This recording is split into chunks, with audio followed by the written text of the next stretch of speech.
Guys, perkenalkan nama saya Wiwi Widiawati dengan NPM 120020300. Saya dari kelas 3N Manajemen MSDM. Di sini saya akan menjelaskan tentang budaya manajemen pengetahuan organisasi. Yang pertama yaitu ada konsep budaya manajemen pengetahuan, di mana budaya adalah pola semua suasana, material atau semua perilaku yang sudah diadopsi masyarakat sebagai cara tradisional sebagai pemecah masalah anggotanya. Itu menurut Melzono 2003. Nah, budaya juga merupakan produk struktur dan fungsi yang ada dalam organisasi, misal organisasi terdesentralisasi dan organisasi tersentralisasi. Manajemen sendiri mencangkup yaitu satu, menghubungkan organisasi dengan lingkungan luar dan menanggapi kebutuhan masyarakat.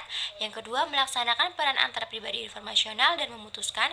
Yang ketiga, mengkoordinasikan SDM, material dan keuangan ke arah tercapainya tujuan organisasi yang efektif dan efisien.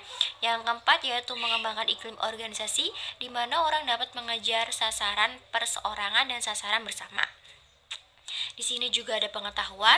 Pengetahuan sendiri adalah keseluruhan kognisi dan keterampilan untuk memecahkan masalah dengan kapasitas melakukan tindakan efektif, efisien, dan rasional.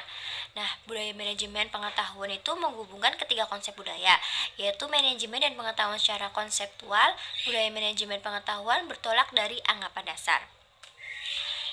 Menurut Ede dalam Nedara 2005, budaya sendiri merupakan collection mental program. Jadi budaya dapat diprogram atau dimanajemeni, dalam kata lain yaitu berbasis pengetahuan. Yang selanjutnya yaitu nilai bisa berubah dan budaya bisa berubah. Sudah tentu sebagai proses budaya, manajemen pengetahuan meliputi fungsi dan kegiatan proses budaya. Nah, di sini juga ada daftar pertanyaan yang bisa diajukan. Yang pertama yaitu apa yang dilakukan untuk maju dalam perusahaan ini. Yang kedua yaitu tipe orang seperti apa yang berhasil di perusahaan ini. Yang ketiga yaitu apa yang dilakukan untuk mengorbankan semangat kerja di sini. Yang keempat, tipe orang macam apa yang berprestasi buruk di sini.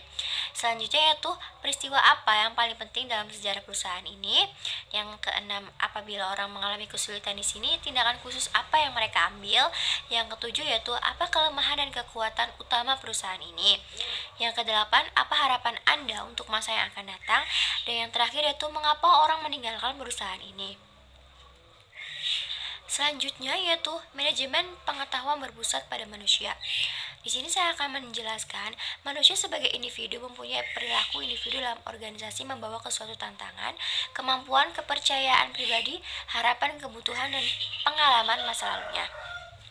Pengetahuan sendiri sebagian besar berada dalam kepala manusia dalam bentuk tacit knowledge, bukan di sistem informasi yang canggih. Salah satu pendekatan yang berpusat pada manusia yaitu dengan menumbuhkan budaya kondusif terhadap berjalannya proses dalam manajemen pengetahuan. Selanjutnya yaitu budaya sharing pengetahuan.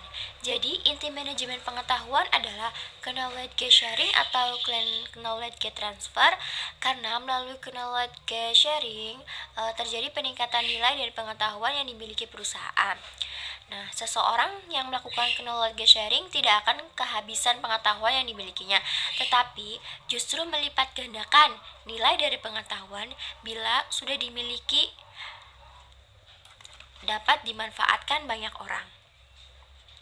Nah, selanjutnya itu ada unsur budaya sharing pengetahuan. Unsur budaya sharing pengetahuan itu ada beberapa macam, yaitu satu, peran kepemimpinan berupa kemampuan merumuskan visi. Yang kedua yaitu ada budaya perusahaan yang memberi iklim kepercayaan dan keterbukaan. Yang ketiga, adanya kemampuan pimpinan organisasi untuk mempromosikan knowledge sharing dan kolaborasi. Yang keempat yaitu perusahaan menghargai knowledge.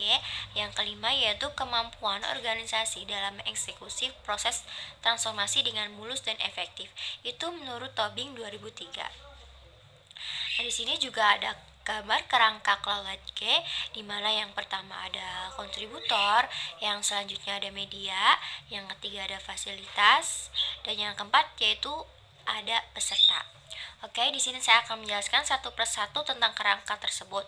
Yang pertama yaitu ada kontribusi. Kontribusi itu menstimulasi keinginan sharing kendali dan beri reward kepada kontributor. Yang kedua ada media. yaitu sediakan media bervariasi yang sesuai latar belakang peserta.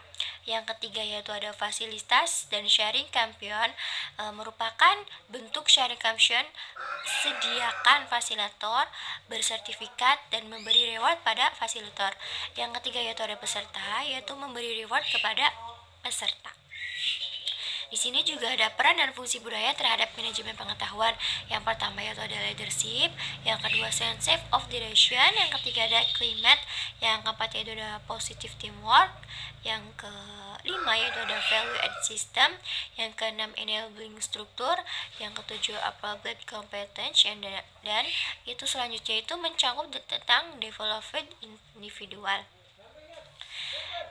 Selanjutnya, tujuan variabel berpengaruh terhadap kesuksesan organisasi yang terungkap dalam 7S MS Kisney, yaitu ada struktur, yang kedua ada sistem, yang ketiga ada style, yang keempat ada staff, yang kelima ada skill, 6 strategi, dan yang selanjutnya itu shared value. Oke, terima kasih teman-teman. Ini saja yang dapat saya paparkan. Kurang lebihnya harap dimaklumi. Assalamualaikum warahmatullahi wabarakatuh.